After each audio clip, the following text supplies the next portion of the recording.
역사책에 나오는 마녀사냥이랑요, 지금 우리 눈앞에서 벌어지는 온라인 마녀사냥. 이 둘이 혹시 소름 돋을 정도로 닮았다고 생각해 본 적 없으신가요? 오늘은 손에 든 도구만 바뀌었을 뿐 왜 수백 년 동안 이 집단적인 광기가 반복되는지 그 심리를 한번 제대로 파헤쳐 보겠습니다. 자, 한번 보세요. 중세 시대에 들었던 횃불과 쇠스랑이 오늘날은 키보드랑 스마트폰이 됐고요. 마녀다 외치던 그 죄목은 공개망신 주기로, 사람들이 모이던 마을 광장은 소셜미디어로 딱 이렇게 바뀐 거예요. 도구랑 장소만요. 사람 하나 붙잡아서 집단으로 공격하는 그 본질은 와, 정말 하나도 안 변했죠. 여기서 바로 가장 중요한 질문이 생기는 거죠. 기술은 이렇게나 발전했는데 왜 특정 조건만 되면 집단이 광기에 휩싸이는 이 인간의 본능은 그대로인 걸까요? 지금부터 그 답을 같이 한번 찾아가 보시죠. 오늘날의 우리를 이해하려면요, 일단 역사 속 가장 대표적인 사건부터 들여다봐야 합니다. 네, 바로 집단 광기의 대명사죠. 셀럼 마녀 재판입니다. 이 현상을 설명하는 첫 번째 심리학 키워드는 집단 극화입니다.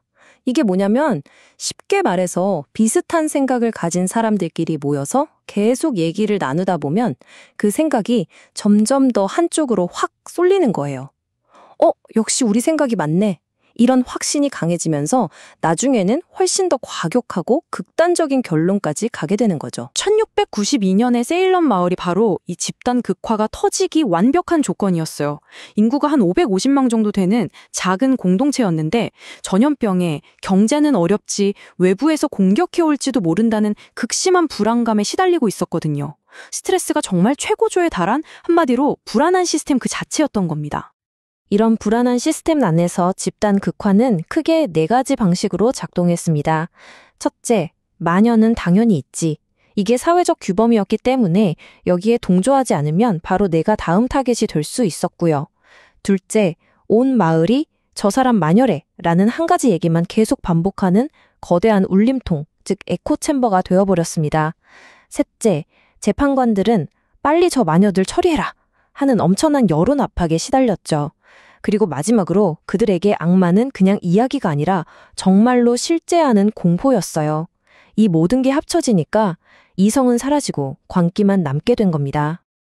근데요, 집단 극화만으로는 이 모든 게 설명이 안 돼요. 여기에 반드시 필요한 두 번째 심리적 장치가 있거든요. 바로 희생양 엔진입니다. 희생양 삼기라는 건 말 그대로 집단이 느끼는 분노나 좌절감을 풀어낼 심리적인 배출구라고 보시면 돼요. 진짜 문제의 원인, 예를 들어 전염병이나 경제난 같은 건 너무 거대해서 어떻게 할 수가 없잖아요? 그럴 때 만만하고 힘없는 대상을 딱 찍어서 다 너 때문이야 하고 모든 책임을 뒤집어 씌우고 공격하면서 안도감을 얻는 거죠. 에이, 설마 그런 심리가 과학적으로 증명되겠어? 이렇게 생각하실 수도 있겠죠.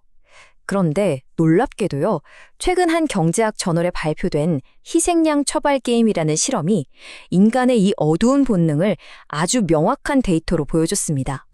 실험 설계는 이렇습니다. 처벌자가 있는데 자기 편인 피해자가 가해자한테 부당하게 돈을 빼앗기는 걸 딱 보게 돼요. 당연히 화가 나겠죠?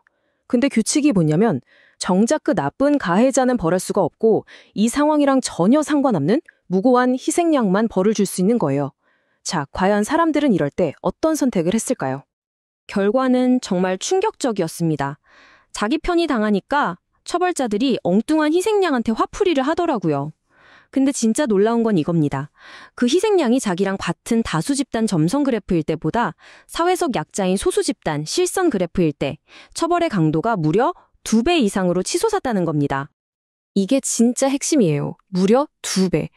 그냥 내가 소수 집단에 속해 있다는 그 이유 하나만으로 아무 잘못도 안 했는데 겪게 되는 부당한 공격이 2배나 더 늘어난다는 게 실험으로 딱 증명이 된 거죠. 이게 바로 희생양 엔진이 실제로 얼마나 무섭게 작동하는지 보여주는 현실입니다. 그렇다면 이 모든 걸 종합해서 우리는 이 현상을 어떻게 봐야 할까요? 이제 마녀 사냥을 바라보는 우리의 관점을 근본적으로 한번 바꿔볼 시간입니다. 이 실험을 한 연구진들이 내린 결론이 아주 의미심장합니다. 차별이나 공격성 같은 건요, 평소에는 우리 안에 그냥 잠재되어 있다는 거예요.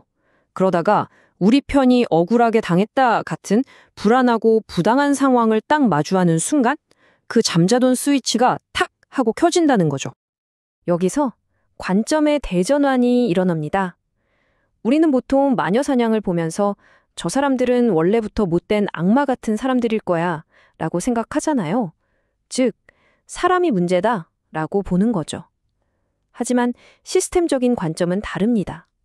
평범한 사람들 속에 숨어있던 공격성을 특정 상황, 바로 그 불안한 시스템이 깨워서 문제로 만드는 거라고 보는 겁니다. 자, 이제 모든 조각이 맞춰졌습니다. 집단 관계라는 건요, 집단 극화라는 바싹 마른 장작 더미에 불안한 시스템이 희생양을 찾으려는 그 욕구가 불꽃처럼 탁 튀면서 순식간에 타오르는 거대한 불길과 같은 겁니다. 몇몇 악한 개인이 만드는 게 아니라 평범한 사람들이 모여서 특정 조건 아래 괴물로 변해버리는 그런 시스템적인 관계인 셈이죠.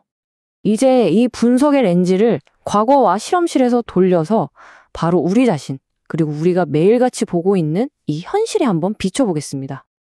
여러분, SNS에서 누군가가 집단적으로 공격받는 걸 볼 때요, 그게 단순히 나쁜 네티즌 몇 명의 문제일까요? 아니면 사회 전체가 불안한 이 디지털 시스템 속에서 우리 편이 당했다는 어떤 계기를 통해 수백 년 묵은 희생양 찾기 본능이 활성화되는 바로 그 현장을 목격하고 있는 건 아닐까요? 마지막으로 우리 스스로에게 이 질문을 던져봐야 합니다.